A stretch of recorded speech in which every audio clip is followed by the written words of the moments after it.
La cellule d'enquête des Verts sur les violences contre les femmes clôt le dossier Julien Bayou, sans avoir vraiment enquêté. C'est un procès de Moscou à l'ère MeToo, le féminisme ayant remplacé le communisme et les femmes le prolétariat. En juillet 2022, une ex-compagne de Julien Bayou, alors patron des Verts, écrit à la commission « Violences sexistes et sexuelles » VSS, du parti pour l'accuser de violences psychologiques. Les violences sexuelles, on voyait jusqu'à présent très bien ce que c'était. Les violences sexistes, il faudra nous expliquer. Rousseau balance Sandrine Rousseau, sa première rivale au sein de ELV, balance l'affaire sur BFM TV, évoquant une femme qui l'aurait poussée au suicide.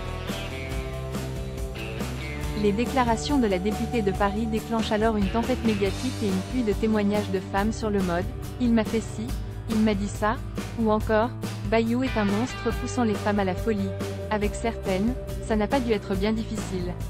Libération révèle qu'il est depuis des années sous la surveillance numérique d'un groupe d'ex et de militantes qui se montent mutuellement le bourrichon. Sous prétexte de morale, le voyeurisme est à son comble.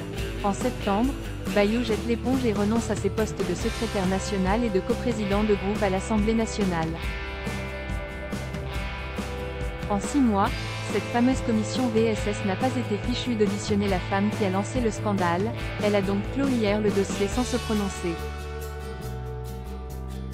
Le parti considère quant à lui que rien n'est retenu contre lui et regrette les conséquences humaines difficiles que cette procédure et son exposition médiatique ont pu avoir. Un peu léger comme mea culpa pour avoir jeté en pâture l'intimité et l'honneur d'un homme. D'ailleurs, les Verts devraient aussi regretter de nous avoir infligé à tout cet infamant déballage. Au moins, Julien Bayou est-il blanchi. Mais, il n'y a eu aucune plainte, donc il n'avait pas besoin d'être blanchi.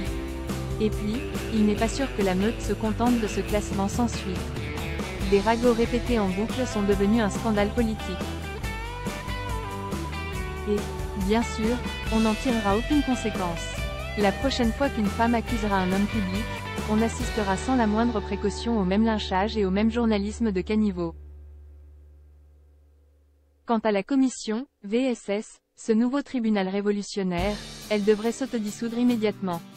En 6 mois, elle n'a pas écouté la plaignant, mais elle n'a même pas trouvé le moyen d'entendre Julien Bayou malgré ses demandes.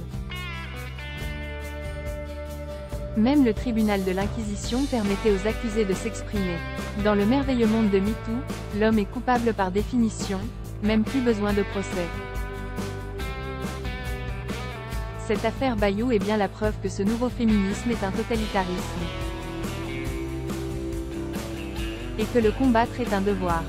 Cette chronique a d'abord été diffusée sur Sud Radio. Retrouvez Elisabeth Lévy chaque matin dans la matinale après le journal de 8h à lire aussi.